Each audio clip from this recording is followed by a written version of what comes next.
আসসালামু আলাইকুম রহমতুল্লাহি ওয়া বারাকাতুহু। আমি রাহি তোহরা কুকিং ব্লগের আরেকটি নতুন ভিডিও দেখার জন্য আপনাদেরকে ওয়েলকাম জানাচ্ছি। আজকের ভিডিওতে আমি আপনাদেরকে দেখাবো আমার ছাদ বাগান থেকে ফ্রেশ লাউ পেড়ে রান্না করে দেখাবো কীভাবে আপনারা লাউ রান্না করতে পারবেন অনেক মজা করে। এই ভিডিওটা যদি আপনারা পুরোটা দেখেন তাহলে আপনারা জানতে পারবেন কচি লাউ কীভাবে চিনতে হয়, বা লাউয়ের তরকারিতে পানি কেন আসে, বা পানি আসলে লাউ যখন রান্না করবেন পানি আসলে কি হয়, এবং লাউ কিভাবে পারফেক্টভাবে রান্না করতে হয়। আমি অত্যন্ত সহজভাবে দেখাচ্ছি ঘরোয়া উপকরণ দিয়ে, যাতে আপনারা সবাই এটা রান্না করতে পারেন। তাহলে চলুন দেখি কীভাবে এটা রান্না করা যায়। তো দর্শক, প্রথমে একটা রিকোয়েস্ট, সেটা হলো যদি ভিডিওটা আপনাদের কাছে ভালো লাগে তাহলে অবশ্যই একটা লাইক দিয়ে দিবেন, আর চ্যানেলে যদি নতুন হয়ে থাকেন তাহলে সাবস্ক্রাইব করে আমাদের সাথে থাকবেন। তো দর্শক, দেখতে পাচ্ছেন যে আমি এখানে একটা আমার ছাদ বাগান থেকে লাউ নিয়ে আসছি। লাউটা ছিল কচি। তো আপনারা যখন বাজার থেকে লাউ কিনবেন তখন কিন্তু আপনাদের চিনতে হবে যে লাউটা কচি না বাত্তি। তো সেই ক্ষেত্রে আপনারা লাউ চিনতে গেলে লাউয়ের নিচ দিয়ে একটা নখ ঢুকাবেন। নখটা যদি অল্পতে ঢুকে যায় তার মানে লাউটা কচি, আর যদি নখটা ঢুকাতে একটু শক্ত লাগে তার মানে লাউটা বাত্তি। আর যেটা অল্পতে নখ ঢুকে যায় মানে কচি, সেটাতে কিন্তু রান্না করতে গেলে অল্পতেই সেদ্ধ হয়ে যাবে। আর লাউয়ের মধ্যে কোনো পানি দিতে হবে না, লাউ থেকে পানি বের হবে। এটা খেতেও মজা লাগবে।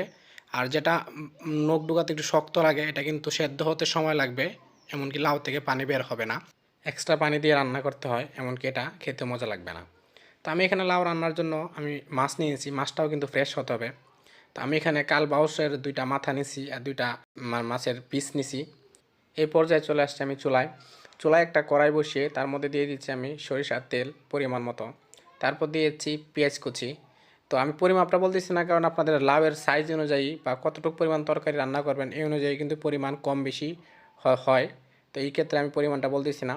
তো এখন আমি দিয়ে দিচ্ছি এখানে ধনিয়ার গুঁড়া, মরিচের গুঁড়া, তারপর দিয়ে দিচ্ছি এখানে হলুদের গুঁড়া। লাউ রান্নাতে কিন্তু আমরা সবাই জানি যে মশলাটা কিন্তু একটু কম দিতে হয়। তো আমি অল্প অল্প করে দিয়ে নিচ্ছি। তো মশলাটা যদি বেশি হয় তাহলে কিন্তু লাউ খেতে মজা লাগবে না।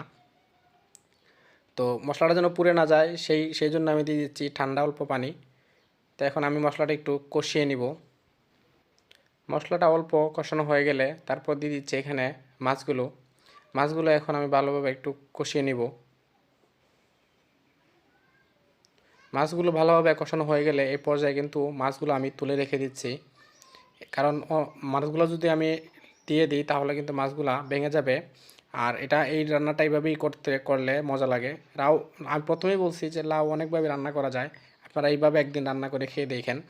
এই মশলার মধ্যেই আমি এখন দিয়ে দিচ্ছি কেটে রাখা লাউ। এখন লাউটা আমি ভালোভাবে নাড়িয়ে চাড়িয়ে ঢাকনা দিয়ে রেখে দিব।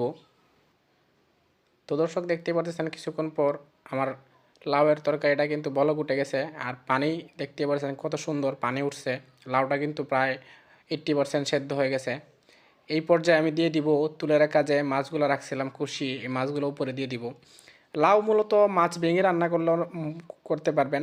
এখানে যদি আপনারা একটা মাছ ভেঙে দেন তাহলেও লাউ মজা হবে, কিন্তু আমি ভাঙবো না। 4-5টা পিসে আমি আস্তে আস্তে রাখবো।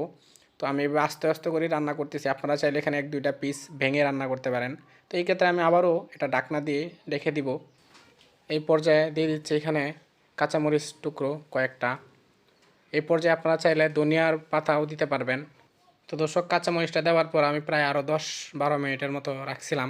তো এই পর্যায়ে কিন্তু আমার রান্নাটা একদম পারফেক্টভাবে হয়ে গেছে। এটা এখন খাওয়ার জন্য তৈরি। তরকারির যে কালারটা এটা দেখে আপনারা হয়তো বুঝতে পারতেছেন যে তরকারিটা কতটুকু মজা হয়েছে। আর সত্যি কথা বলতে তরকারিটা অনেক মজা হয়েছে। আর নিজের গাছের লাউ, এটার সাথে তো কোনো তুলনাই হয় না। মানে বাজারের লাউয়ে তো অনেক সময় অনেক সমস্যা থাকে, বাট এটাতে কোনো সমস্যা ছিল না আলহামদুলিল্লাহ। খেতেও কিন্তু অনেক মজা হয়েছে, যেই খাইছে প্রশংসা করছে। তো দর্শক, এখন আপনাদের সাথে আমি পরিবেশন করে দেখাবো। তো এই পর্যায়ে দর্শক আমি আপনাদের কিছু টিপস বলে দিব লাউ পারফেক্টভাবে রান্না করার জন্য। প্রথম টিপস হলো লাউটা যেন কচি হয়। 2 নম্বর টিপস হলো মাছগুলো যেন ফ্রেশ হয়। যদি লাউ কচি হয় এবং মাছগুলো ফ্রেশ হয় আর যদি পারফেক্টভাবে মশলাটা দিতে পারেন তাহলে কিন্তু যাকের তরকারি এটা রান্না করে খাওয়াবেন সে আপনার প্রশংসা করবে ইনশাআল্লাহ। তো এই ভিডিওটা আপনাদের কাছে কেমন লাগছে কমেন্ট করে অবশ্যই জানাবেন। আর আবারও দেখা হবে নতুন কোনো ভিডিও নিয়ে। সবাই ভালো থাকবেন, হ্যাপি থাকবেন। আসসালামু আলাইকুম রহমতুল্লাহি ওয়া বারাকাতুহু।